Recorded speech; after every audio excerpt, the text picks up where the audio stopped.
everyone, welcome to another episode of Music of the Week. I know it is Thursday, it is the now weekly tradition to just do this on a Thursday, so we have another 5 albums to go through. Let's just go through them. First we set sail to Perth, Scotland for Alestorm and their 7th album, 7th Run of 7th Run. That is a lot of 7, so I'm pretty familiar with Alestorm. I quite like Alestorm. I covered their last album, Curse of the Crystal Coconut, and I believe I gave that album an A-. I'm also giving this one an A-. I really liked a lot of the elements that come into play. It's just what Alestorm usually do. I like that they added more 8-bit stuff, a bit more symphonic stuff on occasion. It's just good fun, you know? And I know that it's like, you would think that the gimmick would wear thin, considering that's their 7th album and they've been at it for almost 2 decades. It's, you know, more or less, I mean, yeah, it's just really great. I like how the lyrics just stick to their signature theme of questing and piracy and drinking and so on, you know? I like how they try to tell a little story with each song. I love that they have Wooden Leg Part 3, which is probably going to be the last Wooden Leg song. And I wouldn't be surprised if it were, but I would like to see the Wooden Leg Legacy continue. Legacy, the Wooden Legacy, there we go, call it that.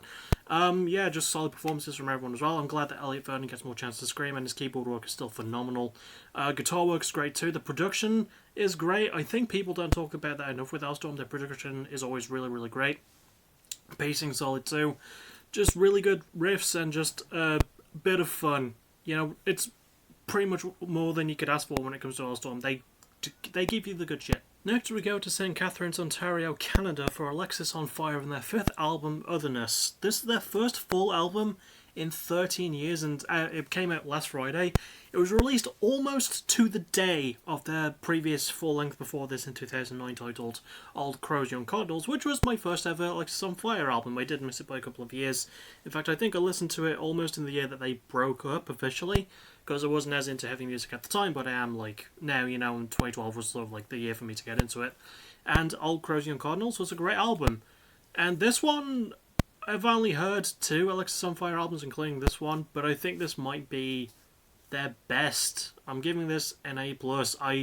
There's almost no flaws with this album. It's 50 minutes long, and you would expect that to drag, but good God does it fill the time wonderfully. It's a slow burning pace, and it pays off wonderfully when it culminates in some of its better songs, even though all the songs are pretty fucking great, you know?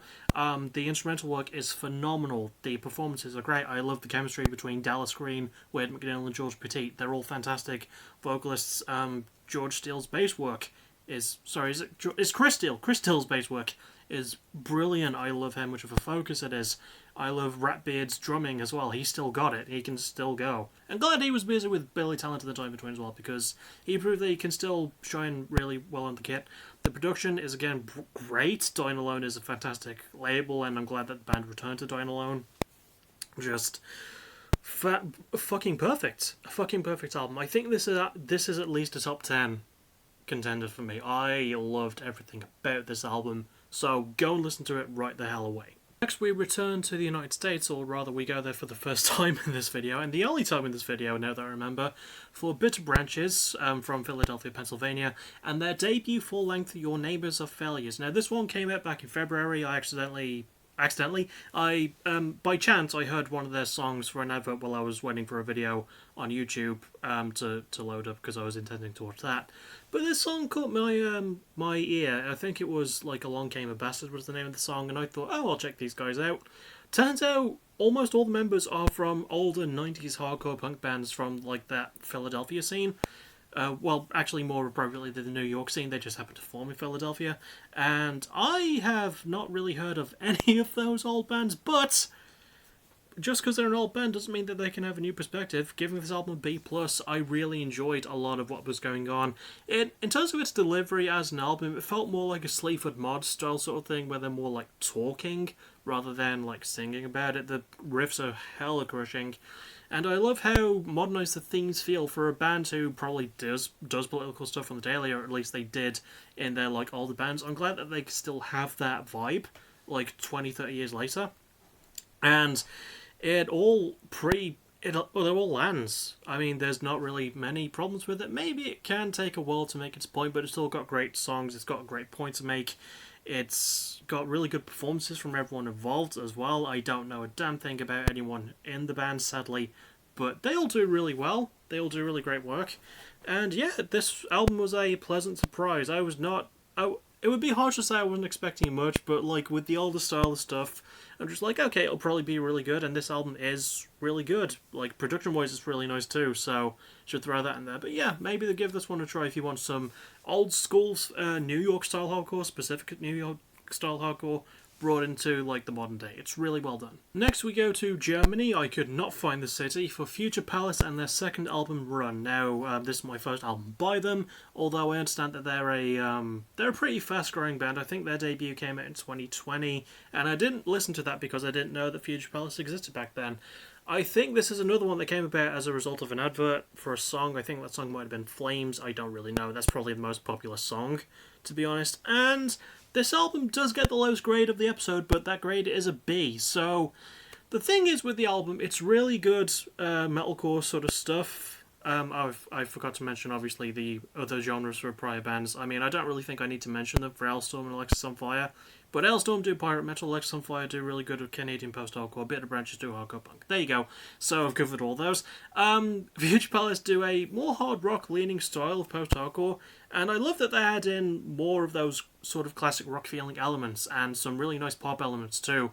And there's even a song where the lead singer Maria, and I couldn't find any surnames for the band either, which is also annoying, she actually does some really good rapping, and a lot of people decried this in their reviews. I didn't mind it. I thought it kept the album nice and experimental for the first few songs. It doesn't really have a lot of consistency as it goes along. It does stick to a specific pace when it gets to the halfway point of the album, but it's still a really good pace. It's still nicely handled, you know. The production really ties a lot of it together, polishes off quite well. The performances are great.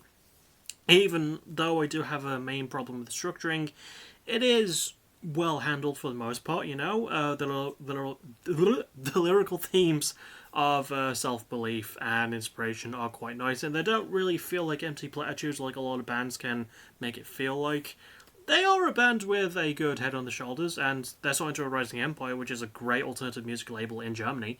They just need to find the right footing for next time, but this is still really good stuff from them, and I'm not turned off by it. You know, I will keep an ear out for whatever they drop next, so I am looking forward to it. And finally, we go to London, England. See? 5 albums, 5 bands, all from different parts of the world, for Petrol Girls and their third album, Baby. Now, these are a band who I'm also not too familiar with. I think I've heard the name before.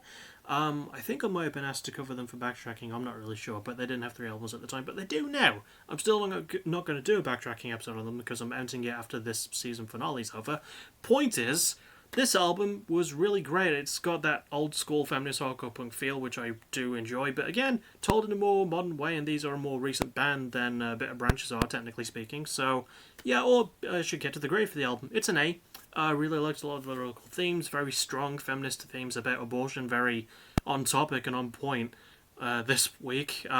Themes of inequality, themes of sexual abuse, and goddamn, I like it when an album is able to tap into that and just make the listener, especially straight white male like me, just shut the fuck up and listen. And I'm like, yeah, we're kind of horrible. We really are. But besides that, obviously, you know, I really love the album. Production-wise, it's really great as well. Feels very raw and very cut open. The structuring is quite nicely handled too. I think this is the shortest album of this video. I think it falls just around 35 minutes. Might be slightly left about that. Maybe it's just over 34. I don't know. Between 34 and 35. There you go. Good time frame. Still really well handled. The performances are quite good. Ren Aldridge is a fantastic lead singer. She's got a really, really good scream to her voice, a really good yelping singing style too. That doesn't get off-putting or annoying, and I understand that that would put off other people, but not me. It's a style I quite like, especially for this indie hardcore punk style genre, and yeah, the album's just really fucking great, so I would highly recommend it. Go listen to it when you can.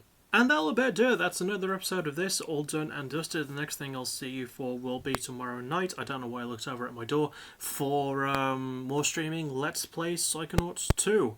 I'm editing that as we speak, actually. Well, as I speak to you and you don't watch, because these videos don't really get views.